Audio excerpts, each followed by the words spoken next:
All right, we will call to order the June 1st meeting of Council. If you're able, please rise for the Pledge of Allegiance.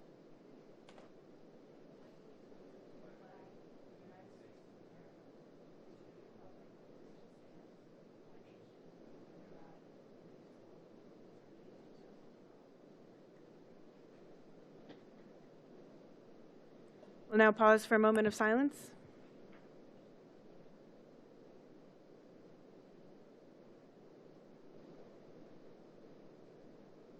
Madam Clerk, please call the roll. Vice President Baker, absent. Councilmember Bixenstein. Here. Councilmember Bullock. Here. Councilmember Evans. Here. President Keppel. Here. Councilmember Hamilton Steiner. Here. Councilmember Streebig. Here. Without objection, I'll excuse the absence of Vice President Baker. Reading and disposal of the minutes of the regular meeting of Council held May 18, 2026. Move to approve without the necessity of a reading. Second. Motion's been made and seconded. Any discussion? Hearing none. All those in favor? Aye. And that motion passes. Item 1, communication from President Keppel regarding Council Board and Commission appointments.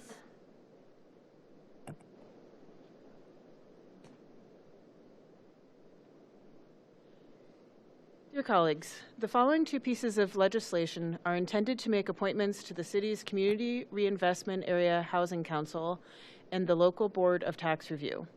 Like most of the city's boards and commissions, these bodies are comprised of a combination of appointments from both council and the mayor. In this case, council has two appointments to make to each of these bodies. Earlier this year, council and the administration put out a joint call for applicants for these vacancies. Though the quality of the applications was high, the volume of applications was low. At this time, I propose that council consider moving forward to fill these positions with the applicants on hand and then strategize ways to identify additional suitable candidates to fill the remaining positions. And I'll just add to this, well, first I'll move to receive and file this communication. Second. Motion's been made and seconded. And then in discussion, I just want to add, because tonight we have such an extremely short docket, one thought would be to move these two items that follow this communication, the two resolutions, to the end of our agenda after public comment and do a quick executive session to figure out our appointments so that these can move forward if folks are amenable to that. All right, I'm seeing a lot of nods, which for the record. All right, so any further discussion on the motion to receive and file the communication? Hearing none. All those in favor? Aye. Aye, and that motion passes. Yes, so without objection, let's move items 2 and 3 to after the public comment section. Item 4, communication from Councilmember Streebig regarding all gender restrooms. Councilmember Streebig. Thank you. Dear colleagues, thank you, President Keppel. Thank you, Mayor George. Thank you, City of Lakewood Law Department, for hearing the community members' concerns and working together to make changes that will benefit and more fully include many of our neighbors. As we've heard from the community, including the Lakewood Youth Council, and discussed here on this dais, gender-neutral single-use restrooms solve many problems for a variety of citizens in different situations. Older individuals that need assistance, parents with children, women, and the LGBTQIA+ community members that might be questioned or even threatened for going to pee will all benefit from this resolution. Imagine yourself in public and nature calls. Cisgender people would probably look for a sign with a stick figure with a dress or a pair of pants and take care of their business. For a transgender person and many in the LGBTQIA+ community, this may not be as easy and instead bring anxiety, exclusion, and even danger. It's time that we stop this nonsense and make gender-neutral single-use restrooms the norm instead of the exception. With city leadership under Mayor George, the resources to encourage change, and a community that values progress, we can help bring dignity and respect to all of our neighbors. Thank you. Thank you. I'll first move to receive and file the communication. Second. Motion's been made and seconded. Discussion? I'd just like to thank Councilmember Stubig for bringing this forward. I'm happy to co-sponsor the resolution. I also want to thank the members of the Youth Council for your advocacy on this issue. Very important to many in our community, including my own family, and members of our ADA task force as well, who have brought up this issue for reasons of accessibility, as Councilmember Strebig mentioned in the communication. Councilmember Bixenstein. Thank you, President Keppel, and thank you, Council Member Strebig and the administration for bringing this forward. I think, in addition to the safety, the inclusion, the equal access, and I know you touched on when you're parenting littles of the opposite gender, this is very useful as a caregiver. And then there's also, this maybe not as important as some of those elements, but from an efficiency standpoint, we've all experienced restrooms where there's gender restrooms and one has a slow-moving line and the other one walk right in. And so there's a host of reasons, and I really appreciate you bringing this to the floor this evening. Councilmember Evans. Thanks. Yeah, I agree. Thank you, Councilperson Strebig, for bringing this forward, and also for the Youth Council.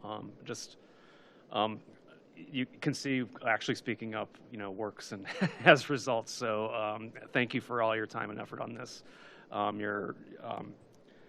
Your actions make a difference. So appreciate all that you do for us. Thank you. Other council members? All right. On the motion to receive and file the communication, all those in favor? Aye. And that motion passes. Item 5, Resolution 2026-34, a resolution to encourage businesses and other places of public accommodation within the City of Lakewood to convert single-user, gender-specific restrooms to gender-neutral restrooms. Move to adopt. Second. Motion's been made and seconded. Any discussion? Hearing none. All those in favor? Aye. And that motion passes. All right. We do have a copy of the ceremonial resolution. So anyone who would like to join us for a picture down front, we will be presenting that to the Youth Council, but we are going to... did we have anyone signed in to speak on this? I'm sorry, I should have checked on that. I'm sorry. Thank you. Councilwoman. That's okay. Did anyone want to speak on this? You're welcome to come up and speak. Yep, when you come up, just push, you guys know, you're pros, but just push the button so it's green, and just state your name for the record. Push, there you go, you got it, perfect. Hello, I am Amelia Ormel Deemer, and I am chair of the Lakewood Youth Council, and I just want to thank you so much for looking at this resolution for us. I have had many friends I have been harassed in bathrooms or have just not gone to the bathroom for hours at a time due to inaccessibility. So I know this means a lot to the youth of Lakewood and also just people that are taking care of other people that are a different gender than them. So I thank you greatly for this. I'm Cora Barcelona. When Councilperson Strebig approached us with this issue almost a little over a year ago, I didn't really know where it would lead, but I was totally on board from the first second, so thank you for that. I penned the first letter that we ended up sending, and I am so happy that I ended up making it to the floor like this, and also it's just a great way to kick off Pride Month, so thank you. Hi, I'm Sean. I'm a very new member to the Lakewood Youth Council. As a Lakewood citizen who's trans myself, this resolution is a big deal for me and other people like me in this city. And I also think I speak on behalf of all of us who came up to speak that we feel very grateful that we have the floor and we have the Lakewood Youth Council to be able to speak our voices. And we're all very thankful for the platform that provides us and that you all took our thoughts into consideration when looking at this resolution. It means a lot to all of us and all the other youth in Lakewood. Thank you. Thank you. Thank you. Anyone else that wanted to speak on this? I'm sorry, I should have checked in on that first. Okay.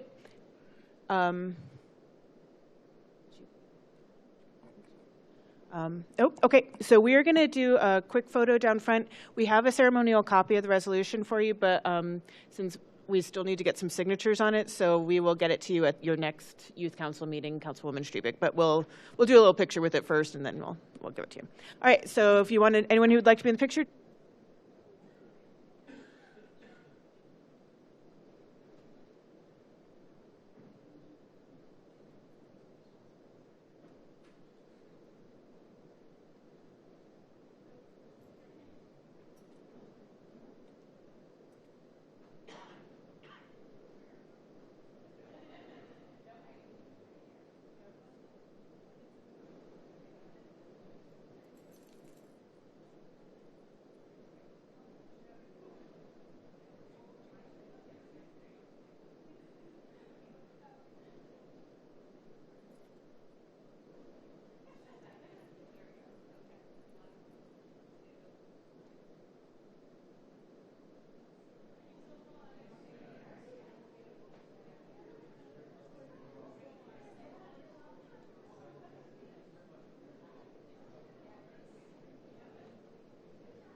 Item 6, report from Councilmember Hamilton Steiner regarding May 20th meeting of the Lakewood Animal Safety and Welfare Advisory Board.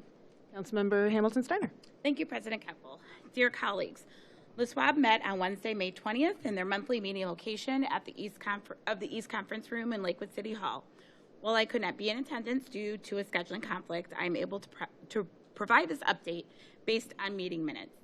LSWAB held their pet food drive on Saturday, May 9th, and it was a success. 1,960 pounds of food was collected, while $587 was collected from cash donations.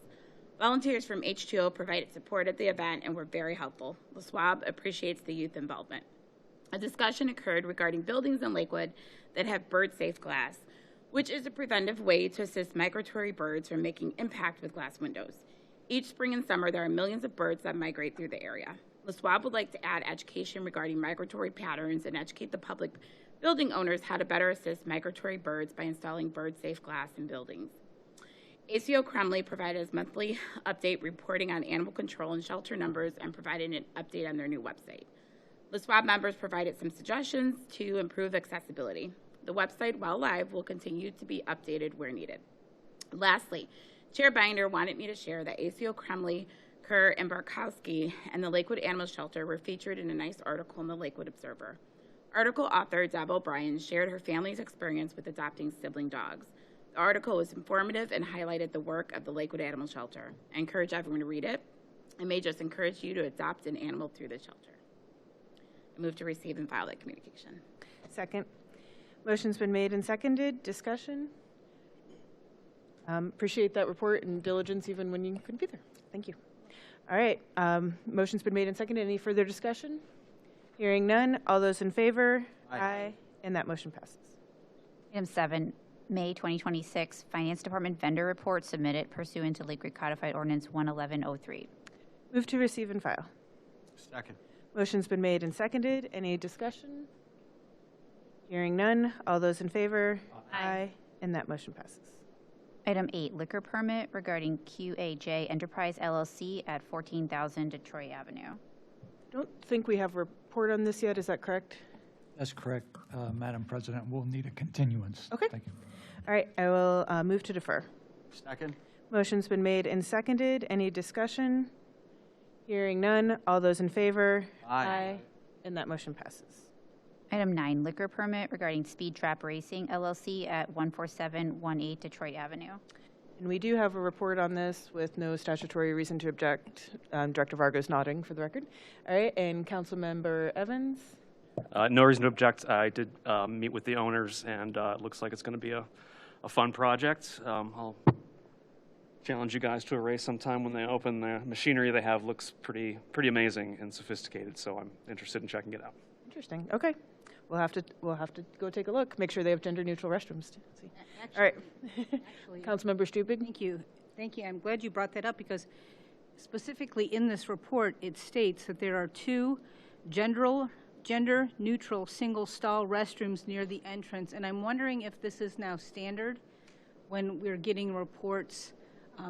Chief, I don't know if this is the officer or the detective that is looking at these. If that could be part of the report, I would love to see that every time, an update and a status on what do their bathrooms look like in these locations. Yes, I believe that is on most of the because it is a requirement, obviously, to have restrooms. So going forward, for sure. Thank you. Fantastic. Great. Well, win-win. Yeah. Exactly. All right. So I will move to file with no objection. Second. Motion's been made and seconded. Discussion. Hearing none. All those in favor? Aye. And that motion passes. All right. We are at public comment. Do we have anyone signed in to? I see people here. I assume people want to speak. I don't know if we have some. Danielle or Holly, do you guys have a? Oh, and we do have an e-comment regarding short-term rental that will be included in the minutes.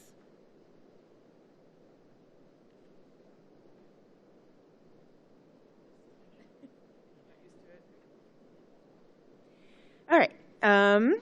So first up, we have Ed Rand. And when you come, Mike's already on, so you don't have to push anything. You'll have up to 5 minutes, and you'll address me. Thank you.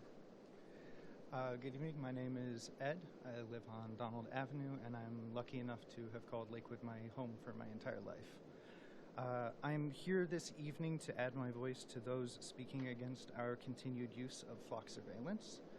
A recent Plain Dealer article, May 21st to be specific, detailed that despite safety measures that were in place in the city of Cleveland, more than 160 immigration-based queries were logged within 30 days. That breaks down to about 5.4 queries per day.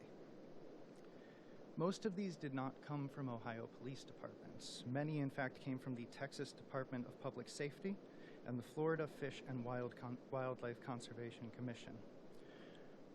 What possible reason does the Florida Fish and Wildlife Conservation Commission have to be repeatedly querying Cleveland flock cameras? Well, both of these groups participate in a program which allows local law enforcement to perform immigration enforcement activities in coordination with ICE. This is just one of several workarounds available to avoid local safeguards to prevent immigration enforcement using flock. The alarming ease of these workarounds makes it so that even tight safeguards are not enough to protect our residents. Even they can submit queries under just other as a category, for example. Now, Cleveland is right next door, obviously. If they're being queried repeatedly, I'm willing to bet we've been queried at least a few times.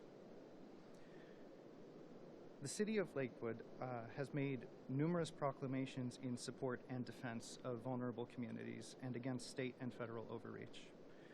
It's generally shown itself to be a leader in forward-thinking policies and compassionate governance, and I do sincerely believe that. Why then should we continue to give away the data of those communities to those who mean them harm? Why continue to utilize a system which tramples on Fourth Amendment protections and abdicates our city's concept of home rule? As a father with young children, I understand the need to prioritize safety, and I understand that balancing safety and privacy can be difficult. I trust our local community police officers. I do not trust flock. As another example, Dayton, Ohio recently decided to suspend their contract with Flock after determining that their data was used in over 7,000 immigration-related searches, again, despite safeguards to the contrary. On top of this, they've gone ahead and covered all of their city's Flock cameras. I understand the deliberative process takes time, but the example of Cleveland and Dayton shows that every day these cameras operate is an opportunity for harm to be done. I therefore urge Council to take swift action to protect its most vulnerable communities and to be good stewards of our residents' privacy. Suspend the contract with Flock, and while the specifics of that are being worked out, cover our cameras so no further harm can be done. Thank you for your time. Thank you. I appreciate you coming to speak. I just want to follow up that we do have, this is a very concerning issue, and each of these articles that has come out has made it even more concerning. So it is something that we are actively working on. Councilwoman Hamilton Steiner and I have a meeting with the administration to go through, to look at sort of understanding all of the technological options that are available to us and looking through our policy. As you shared, we have absolute trust in our Lakewood police, but we do want to make sure that we are protecting all of our residents in every way that we can. So thank you for bringing that forward. And we will have more to share, so stay tuned. All right, next up is Emily Lindberg. Welcome back, Emily.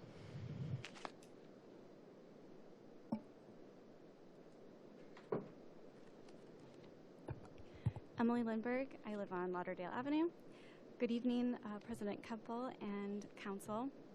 Since I moved here 15 years ago, I have seen Lakewood make meaningful investments to our pedestrian and bicycle infrastructure, such as our hawk signals, several miles of painted bike lanes, and I'm even starting to see the beginnings of some new daylighting projects, such as the construction on Northwind. These infrastructure improvements are important and necessary for achieving an environment that is welcoming and, to multimodal transportation. However, they are just one piece of the equation when it comes to making our streets safe for everyone. A little over a week ago, I sent an email about recurring parking violations that pose significant safety risks to pedestrians and cyclists. And I continue to observe the same patterns throughout the city. When parking is discussed in Lakewood, many people complain that we don't have enough. But the issue I see is not a shortage of parking, it's a lack of effective curb management. On a regular basis, I observe vehicles parked directly on our sidewalks or across our sidewalks within driveways. I see vehicles parked in no parking zones near intersections and also inside of our bike lanes. These are not harmless inconveniences.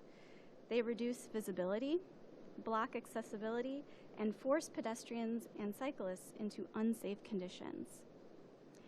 I recently learned that these violations are handled by patrol officers rather than parking enforcement officers. That was surprising because these are parking violations, and I believe that they should be a priority for parking enforcement, not just something to be addressed when a patrol officer happens to be available. I also believe our current fines are too low to meaningfully influence behavior. If parking on a sidewalk, in a bike lane, or in a visibility zone costs little more than a minor inconvenience, most drivers will continue treating these spaces as loading zones and temporary parking. I encourage the city to explore substantially higher fines for violations that directly impact pedestrian and bicycle safety, and to consider expanding physical improvements the city is already utilizing, such as bike corrals, flex posts, and curb extensions that make illegal parking less likely in the first place. I also encourage the city to think creatively about enforcement itself. Lakewood already owns police bicycles, yet parking enforcement is typically conducted from motor vehicles that often cannot easily access the very spaces where the violations are happening. Bicycle-based parking enforcement would allow officers to more effectively monitor sidewalks, bike lanes, and intersection visibility zones, while demonstrating the city's commitment to multimodal transportation. Most importantly, it would align enforcement with the perspectives of the people most affected by these violations. Finally, I ask that we begin viewing curb space as one of our city's most valuable public assets. When every available space is dedicated to vehicle storage, we shouldn't be surprised when delivery drivers, contractors, rideshare vehicles, and moving trucks resort to parking on sidewalks, in bike lanes, and in visibility zones. With better curb management that includes dedicated loading zones, bike corrals, daylighted intersections, and stronger enforcement, the city can help ensure that our public right-of-way works safely for everyone. Thank you. Thank you. That is everyone I have signed in to speak. Did anyone else wish to speak? No? Okay. All right, so that brings us to the end of our public comment section. We do have the 2 items that I moved to the end. Before I do that, are there any announcements from council members? Councilmember Streebig? Yes, thank you. Happy Pride, everyone. We kicked off June 1st with Pride Month today. And also, I had a neighbor reach out to me about June 5th is HIV Long-Term Survivors Day. A day honors individuals that have lived with HIV for many years, particularly those diagnosed before the advent and of effective treatments in 1996. It aims to raise awareness about the unique challenges and health issues faced by long-term survivors, as well as celebrate their resilience and contributions to the community. This neighbor wrote, "This day is meant to commemorate those that have gone before us and those continuing in the struggle for parity as we highlight our unique and specific needs. Long-term survivors like myself include those diagnosed before 1996, perennial survivors and those living with HIV for over a decade. We comprise 25% or more of the U.S. HIV population." So if you keep those folks in your thoughts as we enter into this season of Pride, I'd appreciate it. Thank you. Thank you. Other announcements from council members? Announcements from the administration? All right, with that, we're going to head back up to items 2 and 3. Go ahead. Item 2, Resolution 2026-32, a resolution to take effect immediately appointing 2 volunteer citizens to serve on the Community Reinvestment Area Housing Council.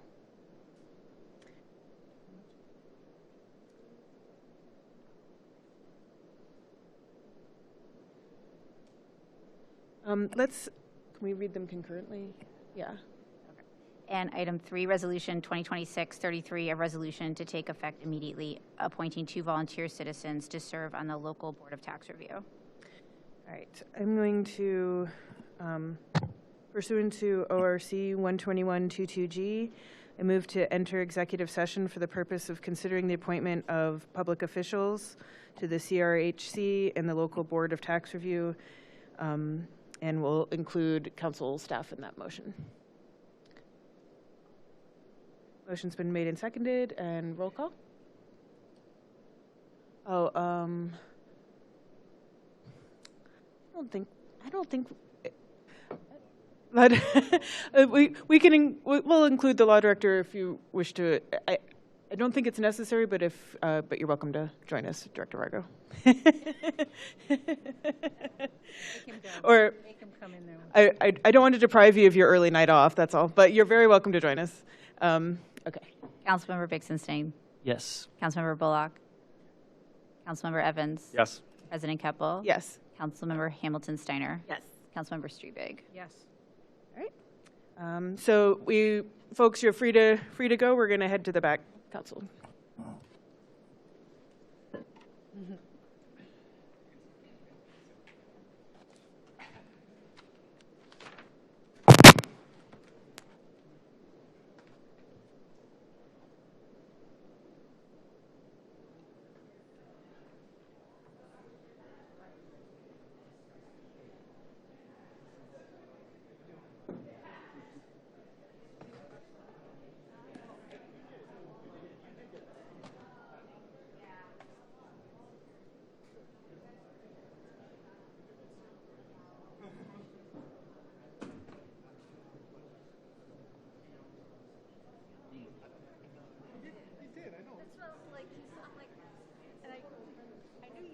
I was like quiet on it, but I'm like, I swear he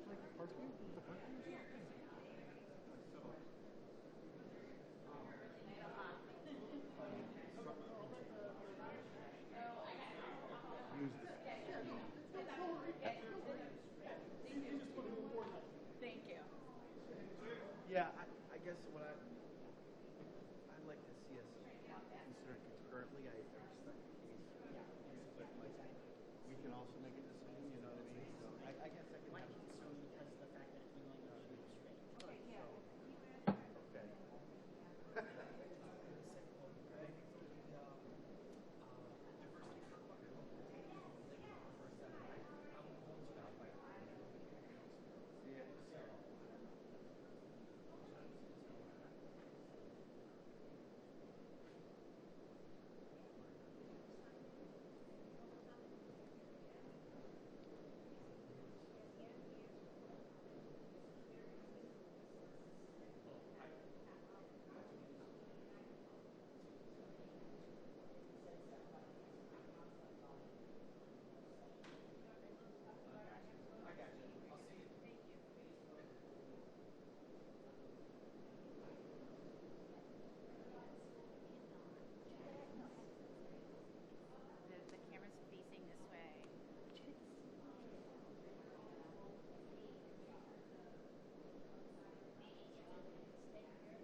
Sit down. Oh, man.